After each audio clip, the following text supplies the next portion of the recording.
আসসালামু আলাইকুম। আমি জান্নাত মিম। আমি একজন বিজনেস উইমেন। আর এই মাত্র এই মুহূর্তে আমি ইভেন্ট বাই জুলিয়েট। ফার্স্ট থেকে আবার শুরু করি তাহলে। কোথায় তাকাবো? একদম স্ট্রেট। ওকে। আসসালামু আলাইকুম। আমি একজন বিজনেস উইমেন। আমার নাম হচ্ছে জান্নাত মিম। আর এই মুহূর্তে আমি ইভেন্টস বাই জুলিয়েট ক্রিয়েশনের হোস্ট। আমি এখানে উপস্থাপিকা হিসেবে কাজ করছি। আর আমার যদি প্রফেশন জিজ্ঞেস করেন তাহলে আমি একজন বিজনেস উইমেন। আমি বিজনেস করি। আর আমার নেশাটাই হচ্ছে বিজনেস করা। আর এটাই সামনে পরিকল্পনা আছে আমার বিজনেসটাকে হচ্ছে ইন্টারন্যাশনাল পর্যায়ে নিয়ে যাওয়া। পাশাপাশি আমি একটু মডেলিং করছি, যেটা একটু টুকিটাকি মডেলিং বলা হয়। যেমন আমি মিরর গ্রুপের সাথে জয়েন হয়ে আছি। আমার শাহজাহান ভুইয়া রাজু স্যার আমার খুবই পছন্দের একজন মানুষ। ওনার সাথে আমি এখন মিরর গ্রুপে আছি। হয়তো বা তাদের সাথে নেক্সট কাজ করা হবে, শুট হবে, এইটুকুই। একজন উদ্যোক্তা হতে হলে কি কি জিনিস মাথায় রাখতে হয় যদি বলতেন? একজন উদ্যোক্তা হতে হলে মাথায় কি থাকতে হবে সেটা জানি না, কিন্তু কখনো থেমে থাকা যাবে না।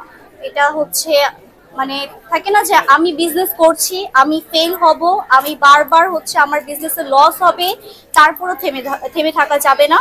অবশ্যই হচ্ছে কাজটা করে যেতে হবে। একদিন না একদিন সফলতা আসবে। Event by Juliet creation presents আজকে যে প্রোগ্রামটা ওপেনিং হচ্ছে এটা আপনি পোস্ট করছেন, তো ইভেন্টের স্টলগুলো নিয়ে এবং যারা উদ্যোক্তা আছেন তাদের নিয়ে কিছু বলেন। আমাদের এখানে যে স্টলার, ওনারা হচ্ছে প্রায় হচ্ছে প্রতি বছরই আমাদের সাথেই থাকে, প্রতিটা মাসেই আমাদের সাথেই থাকে। আর এখানে সবাই খুবই পরিচিত, যেহেতু অলওয়েজ তারা আমাদের সাথে কাজ করছে। আর এখানে খাবারের স্টল যারা আছে তারা কিন্তু খুবই ভালো উদ্যোক্তা। তারা হচ্ছে নিজেরা রান্না করছে, স্পেশালি তারা তাদের হাতে নিজেরা বাসায় রান্না করে এখানে হচ্ছে খাবারটা বিক্রি করছে। এখানে অনেক গৃহিণী আছে, অনেক হাউস ওয়াইফ আছে, তারা হচ্ছে মানে তাদের কোনো প্রফেশন নাই। সো তারা খুব ভালো রান্না করতে পারে অ্যান্ড সেটাকে এখন তারা প্রফেশন হিসেবে নিয়েছে। তারা এখন খাবারের বিজনেস করছে। সো একজন হাউসওয়াইফ থেকে একজন বিজনেস করছে, এটা খুবই বড় কথা, তাই না? আর এখানে অনেকেই নতুন উদ্যোক্তা আছে যারা হচ্ছে মানে আমার বয়সের, লাইক আমার এজ খুব কম। তারা হচ্ছে শুরু করেছে, হয়তোবা ভবিষ্যতে তারা একদিন খুব বড় পর্যায়ে যেয়ে পৌঁছাবে। আমি এটা আশা করি। এই ধরনের ইভেন্টগুলোতে আসলে আমরা জানি বা দেখি যে অনেকে আশানুরূপ সেলসটা পায় না, এটার পিছনে কারণটা কি?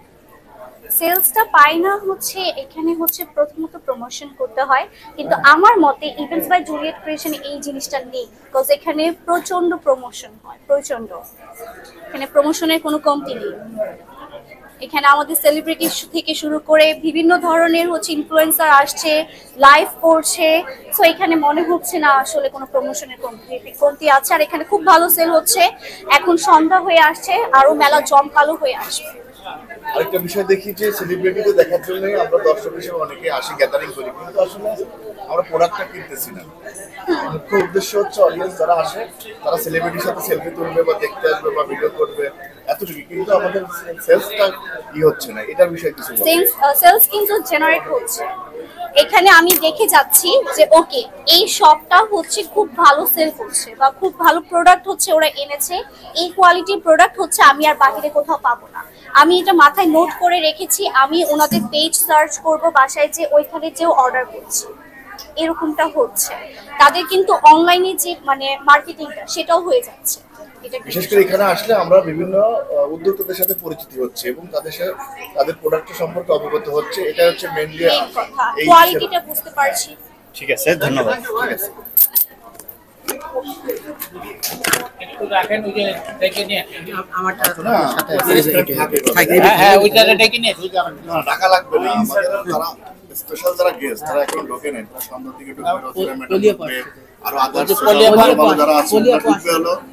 হ্যাঁ, তো আপনারা ওয়েট করেন, আশেপাশে থাকেন, দেখেন ভিডিওগুলো দেখেন। দেখেন তো ওখানে কি ক্যামেরা সরানোর দরকার নেই।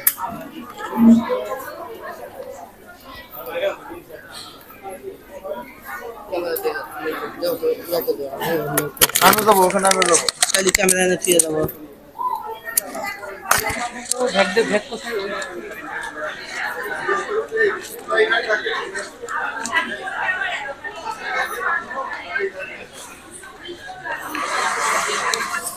হ্যাঁ জান দেন পলি পলি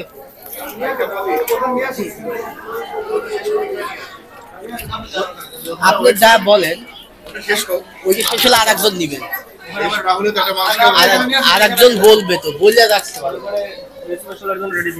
স্পেশাল লাইন আপনি বলেন